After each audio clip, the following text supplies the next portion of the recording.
Ya, baru aja kemarin aku itu bikin komparasi kamera antara Mi 10T Pro dan Poco F3.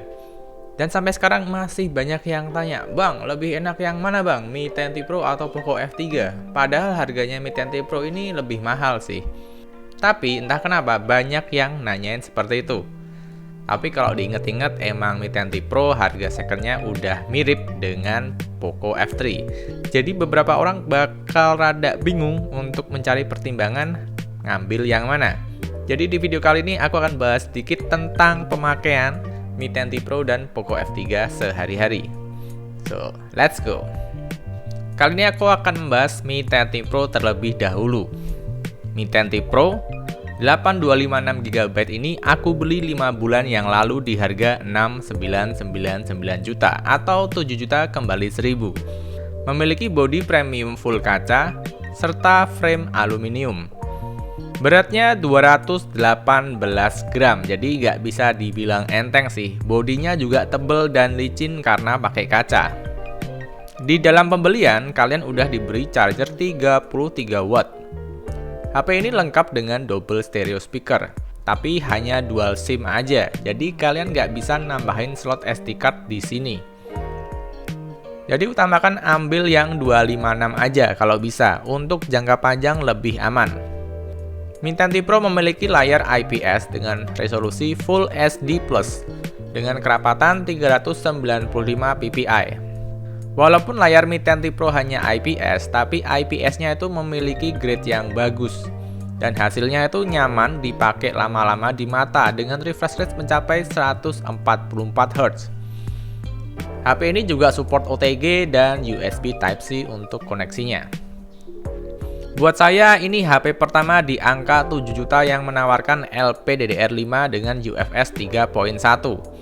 Dipadukan dengan Snapdragon 865 yang menurut saya memiliki reputasi terbaik, chipset Snapdragon kelas flagship kelas 8, stabil, adem, dan irit, walaupun fabrikasinya 7 nanometer.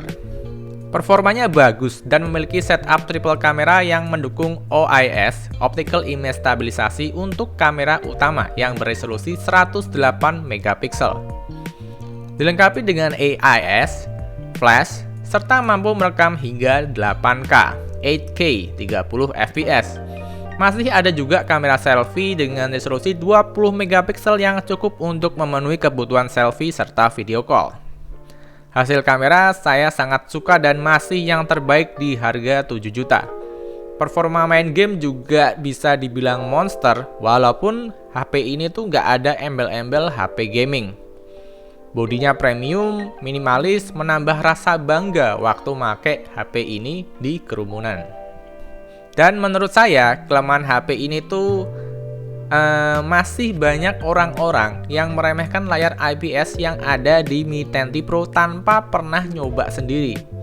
Padahal layar IPS-nya tuh beneran bagus kok, aku nggak bohong. Enak, layar IPS terbaik yang pernah saya coba.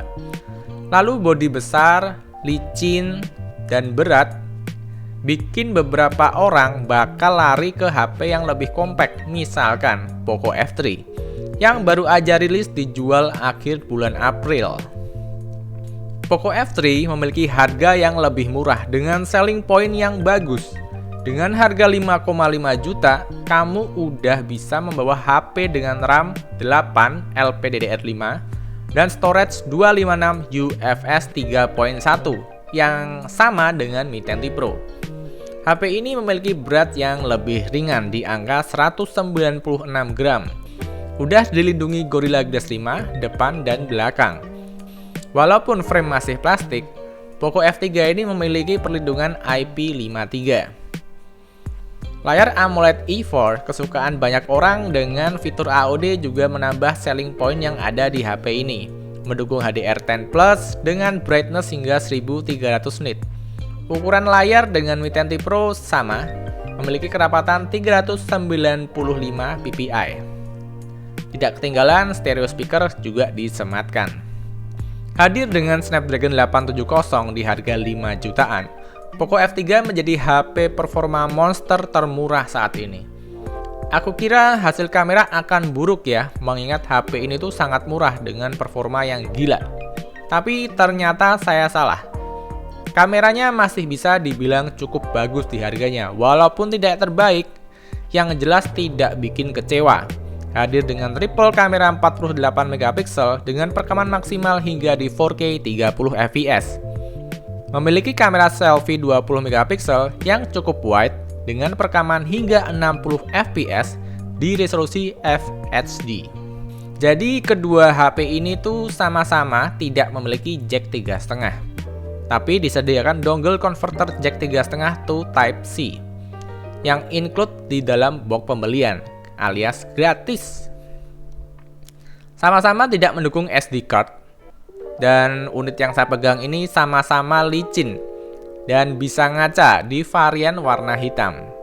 Mi 10T Pro dan Poco F3 sama-sama memiliki fitur IR Blaster sebagai pengganti remote. Tak ketinggalan NFC untuk mengisi kelengkapan di zaman sekarang ini. Bodi Poco F3 lebih tipis dan lebih ringan dibanding Mi 10T Pro. Jadi secara otomatis F3 akan terasa lebih stylish dan nyaman ketimbang Mi 10T Pro yang bongsor, berat, dan licin. Walaupun baterai Poco F3 hanya 4500, tidak seperti Mi 10T Pro yang 5000 mAh. Secara penilaian pribadi, Poco F3 ini memiliki selling point yang bagus untuk kebutuhan pasar. Salah satunya layar AMOLED eForce 120Hz. Tapi jujur aja, waktu aku pakai lama-lama antara Mi 10T Pro dan Poco F3, aku lebih nyaman dengan layar IPS-nya Mi 10T Pro ketika nonton video atau ngegame. Untuk kualitas speaker, aku bilang sih mirip-mirip ya antara Mi 10T Pro dan Poco F3. Kualitas mic juga terasa mirip. Walaupun aku merasa Poco F3 ini jauh bisa menangkap suara yang lebih kencang dibandingkan dengan Mi 10T Pro. Performa game di atas kertas memang lebih baik Snapdragon 870 yang ada di Poco F3. Cuma buat saya pribadi, pemakaian biasa sehari-hari hingga bermain game, aku nggak terlalu ngerasa perbedaannya. Tapi yang jadi catatan di sini, ketika Mi 10T Pro main Genshin Impact dengan rata kanan 60 fps, suhu frame aluminium sangat panas dan tidak nyaman. Berbeda dengan Poco F3 yang lebih adem karena framenya hanya plastik. Tapi tenang aja, hal itu nggak akan terjadi kok di settingan medium. Dan untuk yang lain, selebihnya sama. Di sisi PUBG, walaupun aku nggak jago, tapi kalian perlu tahu kalau Mi 10T Pro ini tuh bisa ngasih smooth 90 fps. Ya ini sih keuntungan chipset lama ya, jadi udah banyak yang kompatibel. Untuk Poco F3, aku rasa juga mampu, jadi tinggal kita nunggu PUBG-nya aja yang membuka 90 fps untuk Snapdragon 870 yang ada di Poco F3. Untuk sisi kamera, aku bilang Mi 10T Pro jauh lebih baik. Tapi pada penggunaan orang awam atau penggunaan orang yang tidak terlalu tertarik asal jepret aja, mungkin mereka tidak akan menyadarinya. Dibanding Poco F3, Mi 10T Pro ini memiliki kamera yang sangat jago di low light, jago bikin bokeh, dan stabil dengan dukungan optical image stabilisasi. Nah, jadi mana nih yang lebih baik, Poco F3 atau Mi 10T Pro? Menurutku, Poco F3 memiliki pasar orang yang ingin bermain game secara maksimal dengan budget yang minimal, HP yang tipis, dan ringan di bawah 200 gram.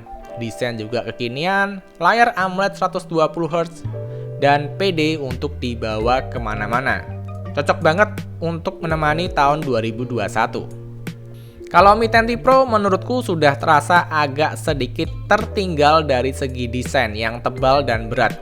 Tapi performanya tetap sangat baik hingga sekarang. Diajak bermain game lancar, dibuat foto dan video pun bagus. Dengan harga yang lebih mahal dari Poco F3, aku rasa gak banyak orang yang bakal ngincar HP ini jika nggak bisa memanfaatin potensi kamera yang luar biasa di harganya. Apalagi banyak yang skeptis pada sebuah layar IPS. Padahal IPS di Mi 10T Pro ini menurutku baik sekali dan nyaman di mata. Sehingga intinya, ambillah Mi 10T Pro kalau kamu suka banget sama kamera, foto, dan video. karena ini akan cocok banget, ditambah baterainya awet, cocok buat dokumentasi dan ngegame lama. Tidak seperti kamera Poco F3, kamera Mi 10T Pro ini mampu merekam hingga 4K 60 fps pada kamera wide dan 8K 30 fps pada kamera utama, yang membuatnya benar-benar unggul dari sektor kamera. Dan menurutku lagi, ambillah Poco F3 kalau kamu merasa ingin pengalaman gaming flagship di harga 5 jutaan, yang mantap dengan bodi tipis, layar AMOLED 120Hz, fitur always on display. Dengan kamera yang tergolong cukup mumpuni, membuat Poco F3 ini menjadi HP murah dengan spek dan fitur yang cukup lengkap untuk dibawa setiap hari. Jadi, menurut kalian gimana nih? Poco F3 atau Mi 10T Pro? Komen di bawah ya.